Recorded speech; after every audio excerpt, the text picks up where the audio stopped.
హే రండి రండి నా దరిద్ర దినచర్యలో మీకోసం ఒకరోజు పొద్దున లేసి పాచిపళ్ళు తోముకొని పక్కింటోళ్ళు ఎదురింటోళ్ళు ఏం చేస్తున్నారో చూసుకొని ఈ దేశంలో పక్కోడు పని మీద ఉన్నంత ఇంట్రెస్ట్ సొంత పని మీద ఉండదు జనాలకి. చిచి చకచకా ఇల్లు తుడుచుకొని ఒళ్ళు కడుక్కొని ఇస్త్రీ బట్టలు వేసుకొని శివయ్య దగ్గరికి వెళ్ళి అయ్యా నా బాధ ఇది అని చెప్తే వామ్మో నువ్వు దరిద్ర దేవత మంచి ఫ్రెండ్స్ లా ఉన్నారు అన్నారు.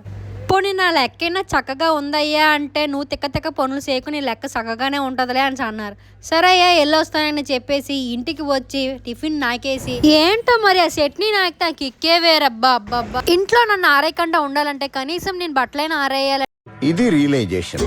ఇంట్లో వాళ్ళు నన్ను దులిపినట్టు నేను బట్టలు దులిపి నా ఫ్రెషర్స్ మొత్తం అటు మీద పెట్టి బట్టలు ఆరేసి నేనే అన్ని పనులు చేసినట్టు ఫీల్ అయిపోయి నేనే ఓవర్ యాక్షన్ ఇచ్చేసి నాకేదో పార్సల్ వచ్చిందంటే దాన్ని ఇప్పే స్టైల్లో ఇప్పక రకరకాల స్టైల్లో ట్రై చేసి ఇంకా దాన్ని చూసే వరకు నా ఆత్రం ఆగదండి. ఇంకలా మధ్యాహ్నం చిన్న నాపేసి ఒక్క పాటలో నా భాగవతం అవ్వదు కానీ రెండో పాటలో కలుద్దాం. పెద్దలు పూజలు చిన్నలు పెద్దలు అందరూ కొంచెం సబ్స్క్రైబ్ చేసుకోండి. నెక్స్ట్ పాటలో కలుద్దాం. Bye bye.